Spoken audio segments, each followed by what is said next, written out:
How do y'all feel? You feel good? I'll tell you why I feel good. Because as I was walking through the crowd over here, I met so many people, and I was asking people, why are you here? Like, what are you feeling? We have folks here standing up and fighting for our LGBTQ plus community. We have folks here fighting for immigrant rights and immigrant justice. We have folks fighting the existential climate crisis. We have folks fighting to preserve education. All of these issues. And let me tell you, here's the thing. All of these issues are connected. Every single one of these issues are connected. And that's what makes this movement incredibly special. The fact that we can look at each other, we can look at our struggles, we can look at our fights and see ourselves reflected in every single banner, and every single flag, and every single shirt. And at a moment like this, where we have an authoritarian, fascist governor who is abusing the power of the state to marginalize communities, we have to stand together. We have to. For some reason, people like to ask me a lot about the youth vote and young people. I'm not sure why. But the question I've been asked is, why are young people so fed up and against what we see coming out and what we see coming from the Republican Party right now? And it's simple. It turns out that young people do not rock with fascism. It turns out that when presented with the choice, we prefer freedom over fascism. We prefer democracy over dictators. And so what we see happening now from the right wing is they're finally wising up to the fact that they've pissed off an entire generation of voters. And so it's like when you're losing something and it's slipping out of your hand, you gotta grip it even tighter. That's what we see going around this country right now. Whether it's Tennessee, where they expelled 2 black legislators because they're black and they were standing with their constituents. Same thing happened with an amazing trans state representative, Zoe Zephyr. But despite these blatant attacks on democracy, the people are rising up and standing, because people power is bigger than corporate power.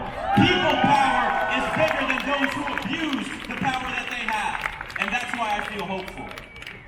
I think a lot of times, I got involved in this fight 10 years ago for one simple reason. I didn't want to get shot in school. And just a few weeks ago in Congress, we voted on a bill that was called the Parental Bill of Rights. Does that sound a little familiar? I feel like I get like a preview of everything in Congress from the Republicans, because they're just copying all the horrible, bigoted legislation coming out of Tallahassee right now. And so the thing that I find interesting is they want to have a bill that they claim is to protect students. And my question to them there, and I'll say it now, is if you really want to protect students, why aren't you doing anything to combat gun violence? Why aren't you doing anything to ensure that the leading cause of death for children in this country is to be shot? Not only is Tallahassee not doing anything about this, but they passed a bill that pretty much allows anyone to have any gun, any place, anywhere. I think that's stupid. This legislation will result in people dying. And I want to tell you all this. I think our greatest asset and tool as organizers is our story. The reason we're in this work and the story of our community. And I want to encourage everybody here, as you go out and you speak with people about these issues, talk about your story.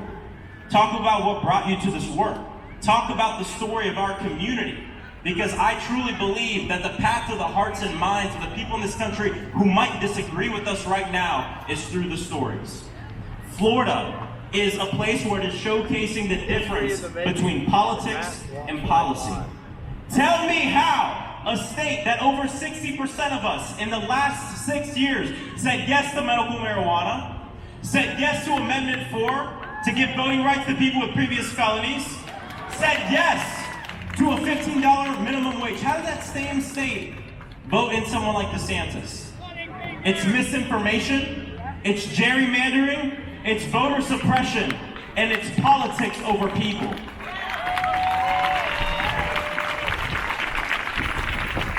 The other question question I get asked all the time in DC is, what are we going to do in Florida?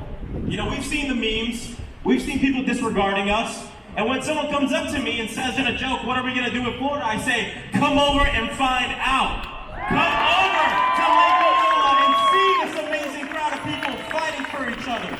Come over to see the protests and the work going on every single day, and not just across Central Florida, but across this state. Because I refuse to give up on the state of Florida, because this is my home. No matter what they throw at us. I feel incredibly optimistic for the future of this country because of everybody here today. And what I always say is this, you know, we have a celebrity culture in this country. We tend to put our politicians up on pedestals. But I want to say this. Our politicians shouldn't just work for us, they should work with us. When you work with movements and community, what that does is level a playing field that says, no matter what you do in this movement, whether you're working to get people out to vote, whether you're working on direct action, whether you're working at protesting, whether you're working on mutual aid, whether you're an artist and you're working at changing people's hearts and minds through the culture, we need every single tool in our toolbox to fight the fascism in this country right now. And I think about our ancestors, and I think about the people who came before us, who made it possible for me to stand on this stage today. I think about the late Congresswoman Barbara Jordan, who said, what the people want is simple. A country as great as its promise. Is what's going on in this country part of this country's promise? Is book banning part of this country's progress? Are giving people any gun, any place, anywhere part of this country's promise?